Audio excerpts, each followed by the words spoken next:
test of faith. David had spent years running from faith. As a child, he was dragged to church every Sunday, forced to sit through endless prayers and hymns. But as he grew, doubt crept in like a slow poison. The world was cruel and chaotic. There was no God, just suffering and silence.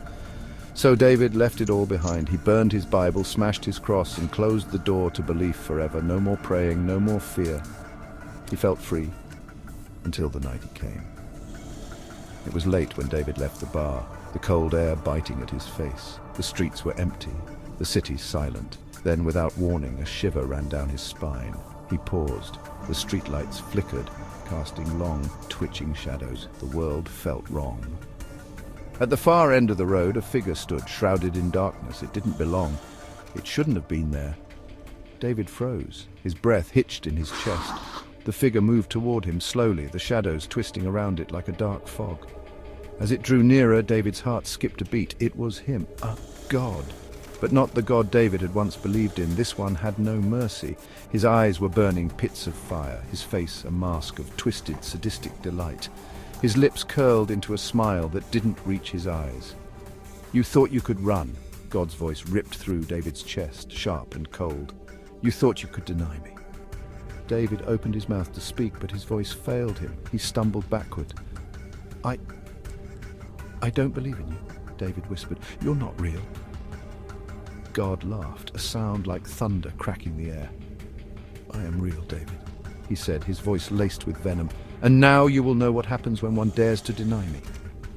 David tried to run, but his legs wouldn't move. He fell to his knees. The world around him shifted. The ground trembled, the sky blackened, and everything around him distorted into something unrecognizable.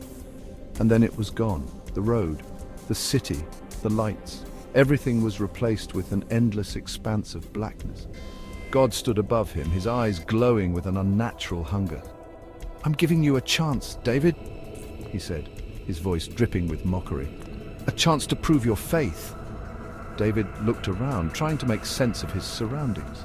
But there was nothing but black sand and a sky so dark it swallowed the stars. He was alone. No, this can't be real," David gasped, shaking his head. "Please, just leave me alone." God's face twisted in gleeful amusement. "Your trial begins now." The air shifted once more, and David suddenly found himself standing at the edge of a cliff. Below him, a vast chasm stretched, its depths lost in shadow. "Your first test," God said, his voice sharp and cruel. "You must cross. There is a bridge, if you can find it." David stepped forward, but the ground beneath him trembled. The chasm seemed to stretch wider, darker, deeper. The winds howled, the air thick with dread. He searched frantically, but there was no bridge, no way across, nothing but the abyss. And then from behind he heard it, the sound of footsteps, heavy, slow. David turned.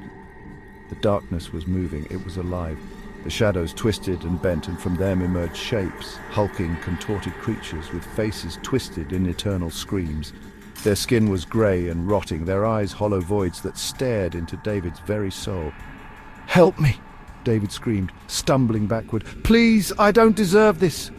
God's voice echoed from above, the laughter cruel and biting. "You failed, David. You will fail again and again and again. This is your trial."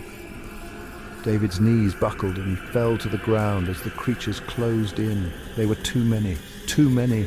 Their claws scraped the air, their jaws snapping, eager for his flesh. But still God watched, gleaming with twisted satisfaction. The monsters tore into David, dragging him through the black sand, sinking their teeth into his skin. The pain was excruciating, and David screamed until his throat bled.